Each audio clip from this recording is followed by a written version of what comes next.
नैना जेकॾहिं CEO channel जी हुजे हा त कहिड़े क़िस्म जा ड्रामा ऑन एयर करे हा, उन्हनि जो टाइप छा हुजे हा ड्रामनि जो? अॼुकल्ह पाकिस्तानी तमामु बहितरीनु ड्रामा हलनि था, पर शायदि उहे सिंधी में न आहिनि।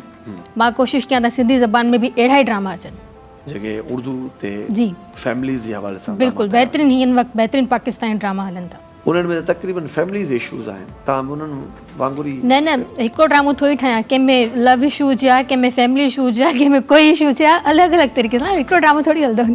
फैमिलीज़ में लव न हूंदो आहे?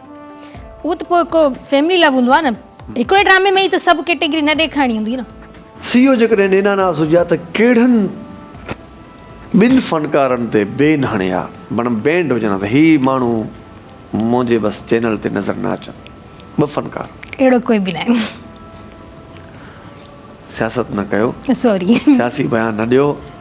इहे मां नथी चई सघां।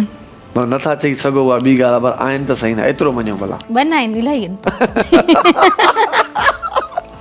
हाणे ॿिनि जा नाला ॿुधायो। सॉरी, हलो हिकिड़े जो नालो ॿुधायो। न कंहिं बि हिकिड़े नालो ॿुधायो। मां कंहिं ते बैंड नथी लॻाए सघां, सभिनी जी हिकिड़ी रोज़ी आहे। एज़ अ सिंगर अचनि था हिकिड़े प्लेटफॉर्म ते, त उन खां पोइ उन्हनि खे इवेंट्स मिलनि था ऐं उन्हनि जो घर थो हले। सॉरी, कंहिं सिंगर ते कोई बैंड न आहे। न त पोइ तव्हां ईअं छो चयो त आहिनि त खोड़? हा आहिनि त खोड़ न, बैंड हणण जहिड़ा आहिनि खोड़। आहिनि, उन्हनि जी हरकतूं अहिड़ियूं आहिनि कुझु। ठीकु आहे, हिते नैना नाज़ सियासी बयान ॾेई वई, हिते मतिलबु ख़्यालु रखी वई। चैनल जो थीम सॉन्ग जेकॾहिं तव्हांखे रिकॉर्ड कराइणो हुजे हा, जी पूरे चैनल ते सॼो साल उहो थीम सॉन्ग हलंदो, हिन में मां कुझु ऑप्शन्स तव्हांखे ॾियां थो, इन्हनि मां ॿुधाइजो त कहिड़ो सिंगर आहे जंहिंखां तव्हां उहो थीम सॉन्ग ॻारायो आहे। ऑप्शन नंबर 1 आहे नजफ़ अली, ऑप्शन नंबर 2 आहे आसिफ़ सियाल, ऑप्शन नंबर 3 आहे मुमताज़ मौलाई, ऑप्शन नंबर 4 आहे शमन मीराली, ऑप्शन नंबर 5 आहे मास्टर फ़तेह। शमन मीराली। शमन मीराली का जी, शमन मीराली का थीम सॉन्ग तव्हां ॻाल्हायो। जी। अहिड़ो कहिड़ो कमु आहे जेको नैना नाज़ सम्झे थी त मतिलबु कंहिं बि चैनल ते अहिड़ो कमु ईअं थियो कोन्हे को, ऐं तव्हां जेकॾहिं CEO हुजो हा त तव्हां उहो कमु कयो आहे, हे कमु मां कयां? चैनल्स जो कमु त तमामु सुठो हले थो सभिनीनि जो, पर मां कुझु डिफरेंट कयां। उहो थो पुछां न। हा, त डिफरेंट इहो हुजे हा त असांजे हिकिड़ो जेको कमु हले थो त नो डाउट बहितरीनु थो हले, पर हुन में तमामु घणो मतिलबु पाबंदियूं आहिनि सिंधी मीडिया जे हवाले सां, छो त सिंधी माण्हू ॾिसनि था ऐं इहो सोचे असां प्रोग्राम्स वग़ैरह या ड्रामास वग़ैरह कंदा आहियूं त यार सिंधी मीडिया आहे, पर मां इहो न रखां फ़र्क़ु, मां ओपनली कयां। मतिलबु ड्रामो आहे त तुंहिंजो मक़सदु ड्रामो ई आहे न, कहिड़ी हक़ीक़त आहे, पोइ हुन में बिल्कुलु हक़ीक़त वांगुरु हुजे हा, इहे माना लिक लिक आहे, पर्दो न हुजे ओपन। हा, जेका लाइफ स्टाइल जीअं हूंदो आहे, रियल लाइफ हूंदी आहे, उअं ई हुजे न। ईअं कयो आहे बिल्कुलु ज़रूरी न आहे अगरि सिंधी आहियूं त इहे त मतिलबु असां मतिलबु कंट्रोल में ई रहूं, कंट्रोल में ई रहणो आहे, पर मतिलबु ड्रामास त ड्रामा हूंदा आहिनि।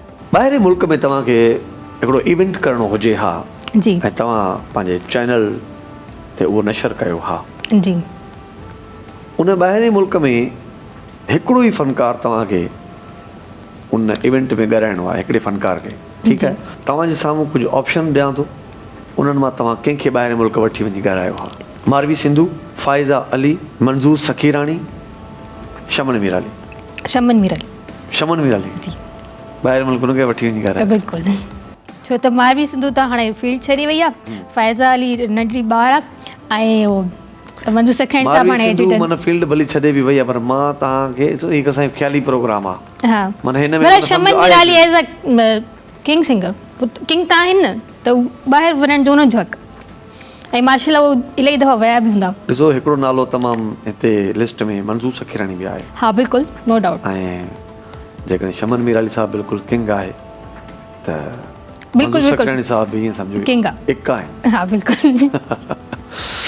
इश्तिहारात जेकॾहिं बंदि थी वञनि, जीअं कोरोना जहिड़ी मोज़ी मर्ज़ हिकिड़ो दुनिया में फैलियो त तक़रीबन हर क़िस्म जा रोज़गार मुतासिर थिया, ईअं TV चैनल्स में बि प्रॉब्लम्स थिया। बिल्कुलु। ऐं तव्हां CEO हुजो हा, ऐं ईअं इश्तिहारात बंदि थियनि हा, तव्हांजी जेका इनकम आहे, जी, माना फ़ाइदो जेको तव्हांखे 100% थींदो, हाणे फ़ाइदो तव्हांखे 50% थींदो। बिल्कुलु, माना फ़ाइदे में नुक़सानु पियो आहे, नुक़सानु न पियो आहे, फ़ाइदे में तव्हांखे नुक़सानु पियो आहे। हाणे तव्हां पंहिंजा एम्प्लॉइज़ जेके आहिनि उहे कढो था त तव्हांजो बराबरि 100% फ़ाइदो थो थिए, त पोइ तव्हां उहे अधु फ़ाइदो चाहियो आहे या एम्प्लॉई कढी करे 100% फ़ाइदो कयो आहे? न न एम्प्लॉइज़ न कढिबा आहिनि।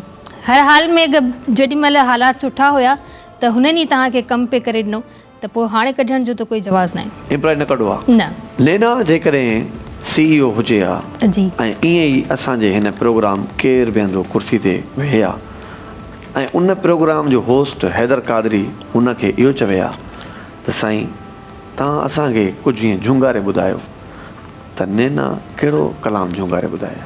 हीअ असीं ज़िंदगी पोइ कॾहिं ॿुधाईंदी? हाली चलो थी पहिरों मना वाढे खे जेकॾहिं चवंदासीं असांखे टेबल ठाहे ॾेखार कंहिं मंच ते कंहिं प्रोग्राम ते, त पंहिंजी कोशिशि कंदो, दुनिया में जंहिंजो को कमु आहे उहो करे ॾेखारींदो, पर वाह हिते जेको आहे सो नैना आहे जो कलाम नथी ॿुधाए। छा वजह आहे हिन कलाम न ॿुधाइण जी?